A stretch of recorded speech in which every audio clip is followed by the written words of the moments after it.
Joined now by one of those Valdez veterans, marine biologist Ricky Ott, who at the time worked in commercial fishing in Alaska. She joins us tonight from Pensacola, Florida. Great thanks for your time tonight. You're welcome. Good evening. You have been traveling the coast since this happened. Can you tell us your experiences and what you're hearing from people there? The experiences mirror across 3 different states now, 4 actually, including Florida. People are getting headaches, sore throats, nausea, dizziness, snuffy noses. These are people, these are surfers, these are turtle watch volunteers, these are the spill response workers, identical across 4 states. And we have BP still maintaining that these people do not need respirators, either on their cleanup or in the communities. That's one thing. Another thing is that the people, especially the turtle watch volunteers, who walk the beaches consistently every morning at 6 a.m., they're saying the carcasses are disappearing. People who walk the beaches at night, they've seen little baby dolphins wash up dead, flashlights, people descend out of nowhere, a carcass gone in 15 minutes. There's reports from offshore of massive kills on the barrier islands from fishermen who have been working on the spill response. And what BP's response has been is to use metal detectors to keep and prevent the people from even taking cell phones out to photograph this. We've had lat longs, we've flown pilots out, carcasses gone. So, and also now we have reports of emails that anything to do with carcasses, they are disappearing from people's servers.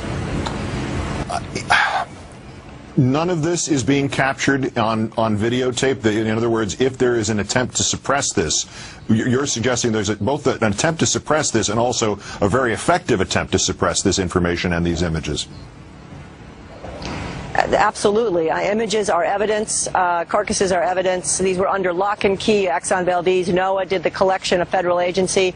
And here what we see are people. I've been able to get some pictures of BP raking up bird carcasses, separating heads from bodies. Supposedly, NOAA is saying, oh, these carcasses are all going to be autopsied so we can determine cause of death. You're not going to autopsy a carcass where the head is removed from the body. So, in my opinion, there's a very strong attempt not only to control and minimize how much oil it was spilling, but now to control the evidence of the damage, the appearance of carcasses, and you have sick wildlife, you have sick workers.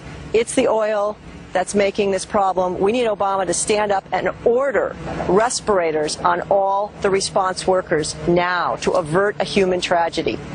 On the premise that all this is being done, and you're certain this is the things that you have seen are being done by BP and not by NOAA at BP's instructions or local police at BP's instructions, whichever the formula is, what is the evidence that you can present to support your claim? I put several photographs on Huffington Post of literally a bird's head and a rake and the head being separated. I can get pictures of the raked beaches in the morning from the Turtle Watch volunteers. I'm also going to ask people to start taking pictures of their skin rashes and blisters. This is coming in from surfers now and from the Turtle Watch volunteers as well as the workers.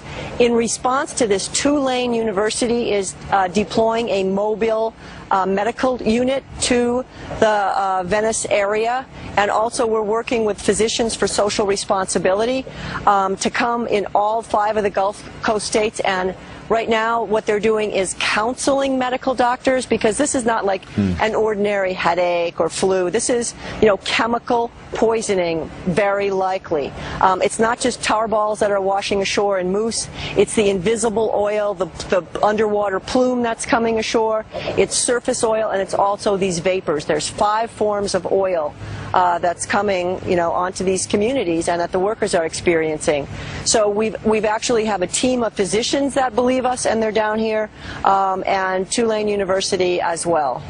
Ricky Ott, marine toxicologist, commercial fisher from the Exxon Valdez times, outlining now for something new and as equally disturbing as anything else we've seen here, the potential of a human health crisis enveloping the entire Gulf. We'll stay in touch with you if you can stay in touch with us. We'd appreciate it. Thanks for your time tonight.